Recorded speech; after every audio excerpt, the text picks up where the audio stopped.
Hi friends, स्वागत है आपका हमारे YouTube channel NKS study point AR classes में। आज हम घातांकी नियमों का उल्लेखन उसका जानकारी लेंगे। आज के जीवन में हम घातांकी नियमों को अपने व्यवहार में शामिल कर लिए हैं।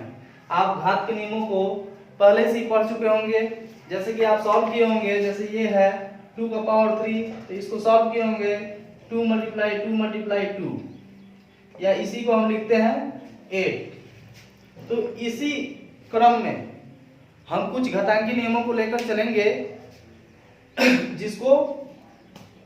जिन नियमों का उल्लेखन हम यहाँ पे कर देते हैं पहले, और उसके बाद एक एक करके उसको हम उसका जानकारी लेंगे, व्याख्या करेंगे। तो मुख्य रूप से हम घातांकी नियमों को इन्हीं 5 रूप में पढ़ते हैं। जैसे नियम 1 है कि अगर कोई, पहले तो आपको हम बता दें कि घात को हम पढ़ते कैसे हैं। जैसे कि लिखना और पढ़ना पहले बहुत जरूरी है। तो अगर कोई घात, किसी संख्या को घात के रूप में प्रदर्शित करना है, जैसे मान लीजिए कि 16 को ही करना है, तो सबसे पहले 16 का फैक्टर कर लेते हैं। तो यह 2 गुणे 2 गुणे 2 गुणे 2 हो जाता है। तो यहाँ पे 2 का पावर 4 हो जाता है। तो इसको लिखने का नियम देखिए, जो यह है इसको कहते हैं बेस, यानी कि आधार। इसे क्या कहते हैं? आधार कहते हैं। और इसी को क्या कहते हैं? घात कहते हैं, एक्सपोनेंट कहते हैं। इसको एक्सपोनेंट कहते हैं और इसको बेस कहते हैं। तो अक्सर लिखने का नियम यही होता है कि जो बेस होता है, आधार होता है, उसको बड़ा लिखते हैं, और जो घात होता है उसको आधार के ऊपर थोड़ा सा छोटा करके लिखते हैं। तो यह घात जो होगा वह छोटा लिखेंगे थोड़ा, और ये जो होगा बड़ा लिखेंगे। तो अब आधार और घात आप जान गए हैं, तो इस नियम का लेकर व्याख्या करते हैं हम। पहला नियम जो है, अगर कोई दो ऐसा आधार दिया है जो सेम है, जैसे a पर कोई पावर x यम है और a का ही पावर क्या है? n है।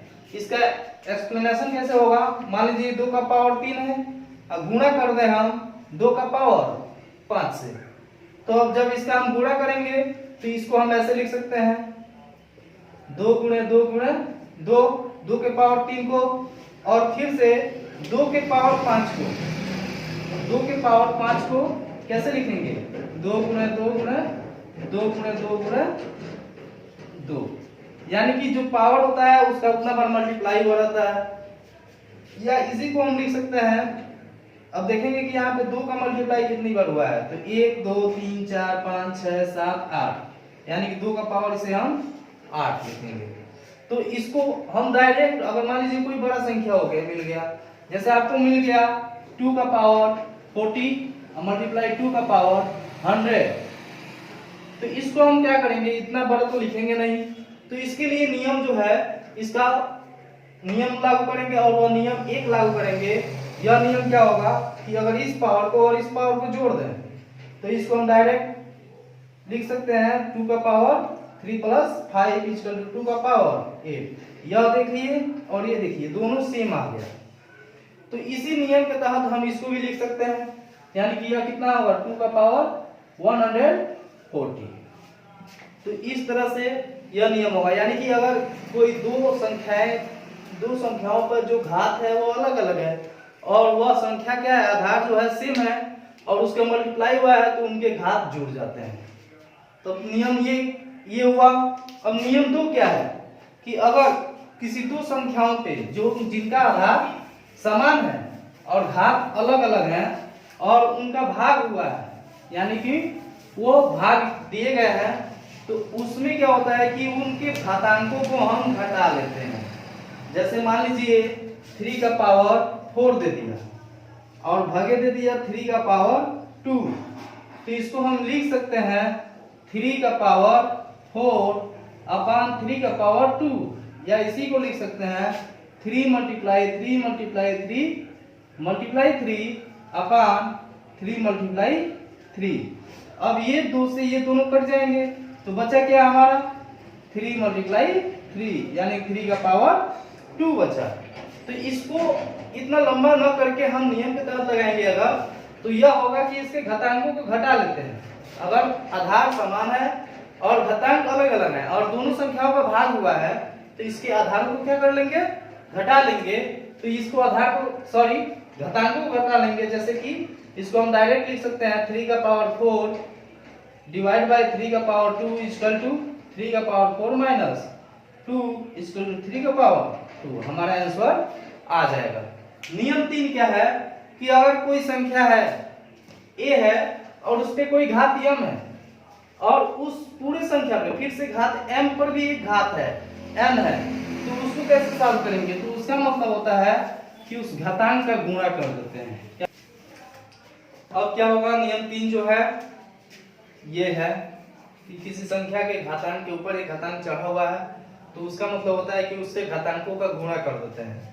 जैसे अगर 2 का पावर 3 है और का होल पावर 2 है तो इसका मतलब हुआ, इसको अगर सॉल्व करें इजी वे में तो इसको ऐसे करेंगे 2 मल्टीप्लाई 2 मल्टीप्लाई 2 का होल पावर 2, यानी कि अब इतना हमारा बेस हो गया और फिर से इतना बेस हो गया, इतना पावर हो गया, तो इसको फिर से सॉल्व करेंगे या इसको लिखेंगे 2 मल्टीप्लाई 2 मल्टीप्लाई 2 और फिर से इसका एक बार और मल्टीप्लाई करेंगे, ये हो जाएगा, यानी 2 का पावर 6 होगा। क्या होगा? 2 का पावर 6। या इसी को हम नियम के तहत लिखते हैं तो 2 का मल्टीप्लाई 2 का पावर 3 मल्टीप्लाई 2 यानी 2 का पावर 6, ऐसे सॉल्व करते।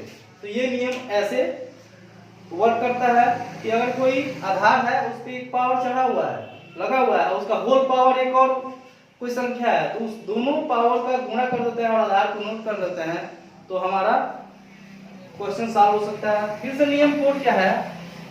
नियम 4 है कि अगर दो आधार दिए हुए हैं यानी दो अलग अलग संख्याएं दिए हुए हैं और दोनों पर एक ही घात चढ़ा हुआ है, जैसे मान लीजिए कि 2 का पावर 3 गुण है 3 का पावर 3 दिया हुआ है, तो यहाँ पे जो आधार है वो अलग अलग है लेकिन घात क्या है? एक समान है। तो इसको कैसे सॉल्व कर सकते हैं? तो यह होगा 2 मल्टीप्लाई 3 का होल पावर 3, यानी कि ये हो जाएगा हमारा 2 3 जा 6 पावर 3 यानी कि 6 मल्टीप्लाई 6, इस तरह से होगा।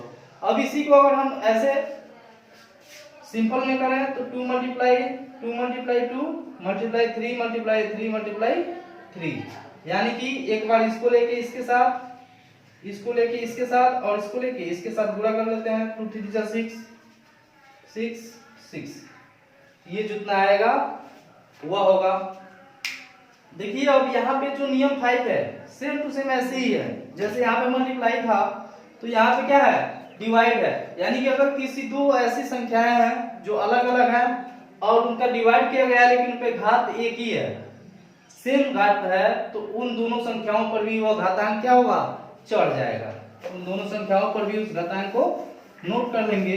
एक और नियम है इसमें, उसे नियम के रूप में या सार्वत्रिक जानते हैं, वो जानना बहुत ही जरूरी है घातांक के नियम में। क्योंकि अगर किसी कोई ऐसी संख्या है, मान लीजिए कोई ए नंबर है हमारी संख्या है और इसका पावर 0 हो गया तो इसका वैल्यू कितना होगा? ये पावर इसका अगर 0 हो गया तो इसका वैल्यू कितना होगा? तो इसका वैल्यू हमेशा 1 होता है, चाहे वह नंबर कितना भी बड़ा हो चाहे कितना भी छोटा हो। अगर कोई नंबर है तो उसका पावर 0 है तो उसका वैल्यू कितना होगा? 1 होगा। इसको कैसे शो कर सकते हैं? हम इस 1 का पावर 0 को लिख सकते हैं a का पावर 2 माइनस 2 या 1 माइनस 1, कुछ भी लिख सकते हैं, मतलब 0 लाना है हमको तो 1 माइनस 1। अब इसको नियम 2 के अनुसार चलाएं। a का पावर m माइनस n है, इसका मतलब क्या है कि इसका मतलब ये है कि ये क्या है? डिवाइड हुआ है, यानी कि a का पावर 1 अपान a का पावर 1, a से a कट जाएगा तो हमारा वैल्यू क्या आएगा? 1 आएगा। इसलिए अगर किसी भी नंबर का पावर 0 हो तो इस नंबर को 1 से डिनोट करते हैं, यानी कि इसका वैल्यू क्या होता है? 1 होता है। अब आपको इस पे कुछ क्वेश्चंस हम दे रहे हैं जो आप सॉल्व करके अपने घर हमारे कमेंट बॉक्स में सेंड कर देंगे। Thank you. आपका जो वर्क है वह 5 दिए हुए हैं। पहला जो है 2 का पावर 2/3 मल्टीप्लाई 1 अपान 2 का पावर 1/3 है। फिर से दूसरा जो है 3 का पावर 1/5 का होल पावर 4। तीसरा जो है 8 का पावर 2 मल्टीप्लाई 7 का पावर 2। और चौथा जो है 7 का पावर 1/5 डिवाइड बाई 7 का पावर 1/3। और पांचवा जो है यह बहुत ही मुख्य क्वेश्चन है, आपको समझने का हेल्प है बस।